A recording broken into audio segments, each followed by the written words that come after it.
This person actually is an enemy of the room. Just comes down the couch himself, Mark motherfucking Carsky! What's going on, guys? Episode 116 or 117. If you didn't know, I have 117 tatted on the back of my head, so that could be a lucky number. Right now I'm headed to Chicago to go to the Lincoln Lodge for a roast battle that I'm going to be on. It's a show, like people are paying to go see it. So it's me versus Leidig, who's co-host on my podcast, Who Are We? With Dylan Mahler. This could be me versus him we get 7 jokes each, and then we get judged on each other. I'll probably go over each joke maybe in the podcast portion, but I'll just be talking about how he looks like a rapist and stuff, because he does. And we'll see what happens. I got 7 jokes prepared, but if anything, any riff comes to mind that I think is better, I'll say it. Should be a good time. Definitely a little bit nervous, but excited. I think it's probably going to be a full place as my guest. They probably do this all the time. But I saw him roast Dylan. I saw theirs, and that made me less nervous. They did not too bad, but fell off a little bit towards the end. So that'll probably happen with me, because I'm not really a joke teller, but I do roast for my main channel for as a job. So we'll see how it goes, and it has to be surface level since people in the crowd don't know us. Should be fun. All right, love you guys. Hopefully I do not bomb. Hopefully I win. That would be sick. Mwah. He's probably gonna win. Let's keep it going. 2 hunky young men, AJ Leidig and Mark Carsky. Come on down! All right, there we go. Give it up for them. All right.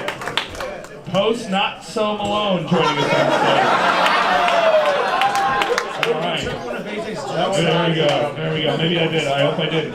All right, gentlemen, you guys know the joke. 7 for 7. You guys go joke for joke. Here we go. Count it down. 3, 2, 1. Roast! Hell yeah. Mark looks like if instead of selling meth, Walter White just did all of it. AJ looks like a level 1 character in a school shooting video game.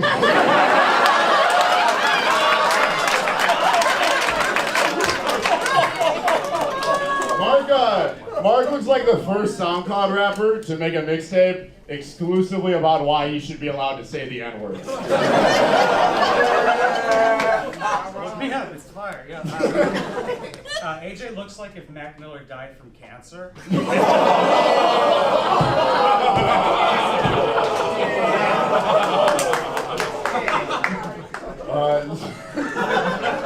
Speaking of celebrities, Mark's idol is actually Dwayne "The Rock" Johnson. Oh yeah, dude. Yeah, Dwayne "The Rock" Johnson and Mark "Lump of Clay" Carsky. AJ looks like both sides of an Amber Alert.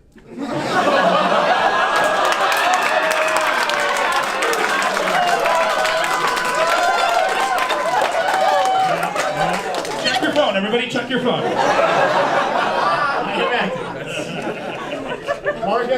Mark has a head tattoo that says I think too much. Clearly not about being employed.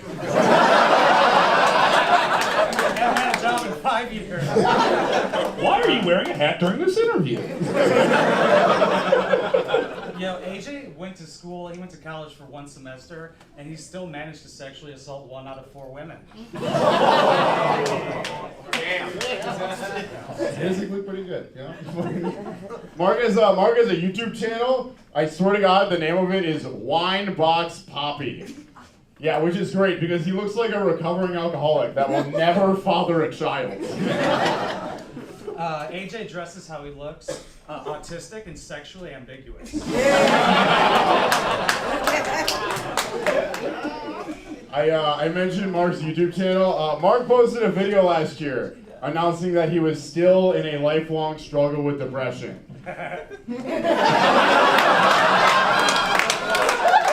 It's crazy. He said he was ending his lifelong struggle with depression, and people were just sad to see he posted another video.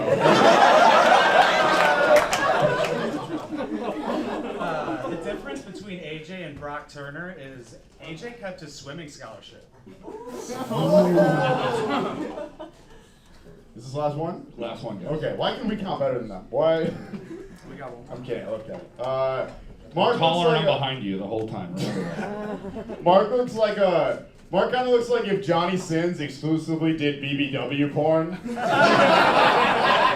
I get one more? Yeah, go for it. Okay.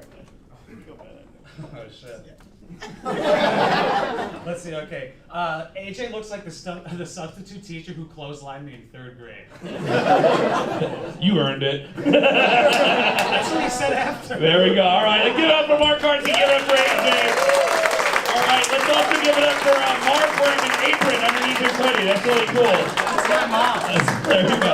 All right, we're gonna go over to Clark Jones. Clark, what do you think? Oh man, it was a kind of a bell curve with the joke. Started slow, hit high, and then y'all saw it.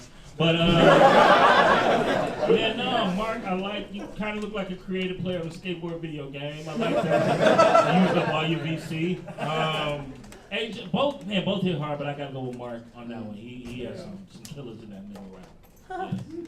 All right, one from Mark. We go to Jamal. What'd you say, Jamal? I love the level 1 school shooter joke. Yeah. It makes me want to bully AJ more to see if he progresses. You gotta get that XP. Gotta get that XP, you know? See if he fucking mans up and does it. I like the white dude with the Michael Jackson voice, man. Give it up. That's 2 for Mark. I believe he's the one with the Michael Jackson voice. Chris Rico. I wrote a few things down here. AJ, I don't have much for you because you're just the epitome of white mediocrity. Mark, you look like what my mom was worried I would turn into if I kept listening to Linkin Park.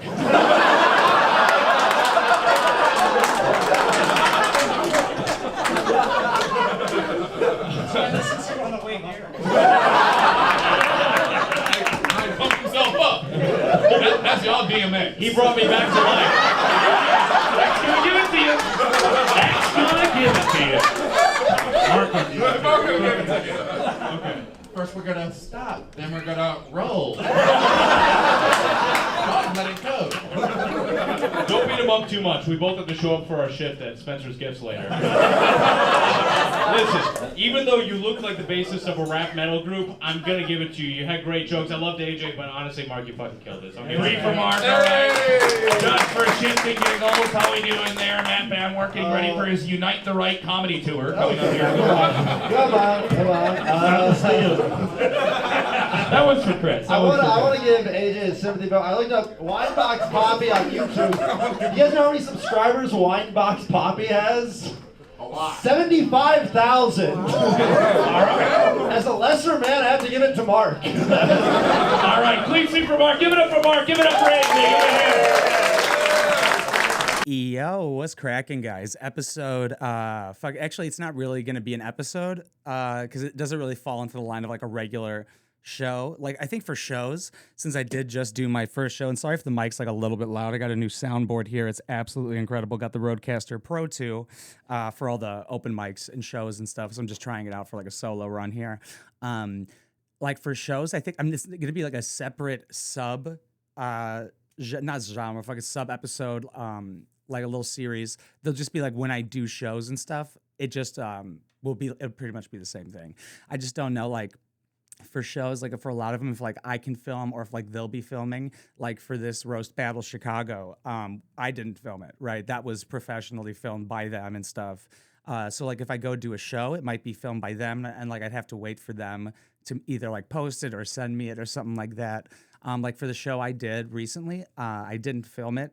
Like I did my first paid gig on Saturday, and luckily I didn't film it because it was so bad. Actually, I wish I did film it because it was so bad, because it really just showed the up and downs of like stand-up comedy, getting super excited to do your first show, almost tearing up from getting the first payment of $20, which is right here. I'm gonna frame it.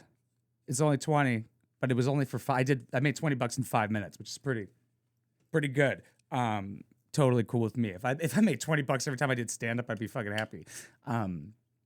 So being happy from like almost tearing up from getting the money, and then like bombing for 5 minutes, dude. That's you get every single emotion you could possibly get in the world super quickly, which is dope. That's why nothing compares to stand up. Like everything in life becomes comparatively very boring. Doing skydiving conversations every single night and having all those emotions flood you and shit. But let's talk about the set that we just watched. It was a roast battle, Chicago. The week before, I believe Jeff Ross was there actually judging and stuff. So it's kind of like it's a big deal actually. Like it's I think it's at the Lincoln Lodge. A lot of my homies do shows there. It's a great place. They have like 3 different rooms for people to do shows. This was a sold out show, dude. It was fucking awesome. There were 75 people in there and it was fucking packed. I'll probably show like how many people were in there. Like there was no room for us to even stand. They were like, don't go in there and stand. Just go in there right before you guys are about to go up.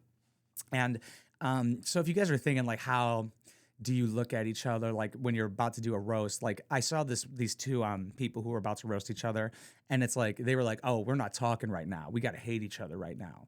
And me and AJ were just sitting there chilling, hanging out in the green room.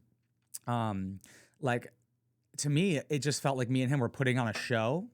Right? It didn't feel like I was like, it didn't even feel like I was making fun of AJ, actually. It just felt like I was telling jokes.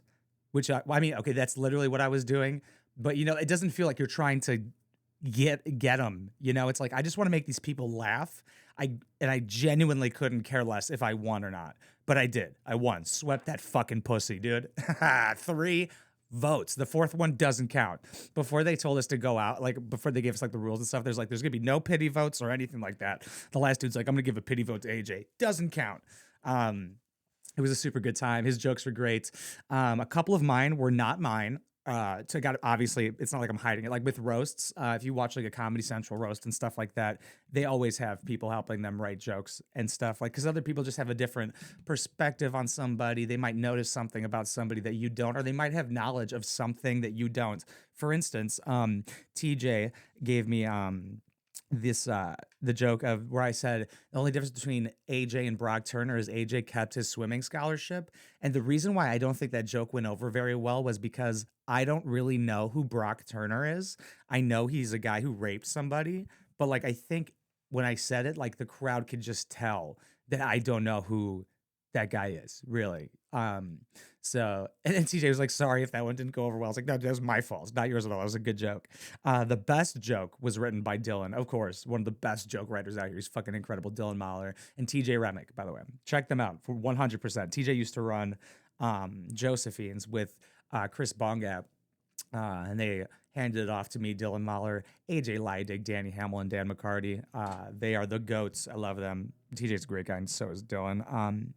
So he wrote the AJ went to college for 1 semester and still managed to sexually assault 1 out of 4 women. I think that one was his, or that was like a half and half, me and him. But the one I know for sure he wrote, that was the best joke, was that AJ looks like both sides of an Amber Alert. Almost positive that one was Dylan's. Like even somebody came up to me after the show and said they liked that, and I was like, I didn't write that one. I'm sorry, I didn't. I can't even take credit for it.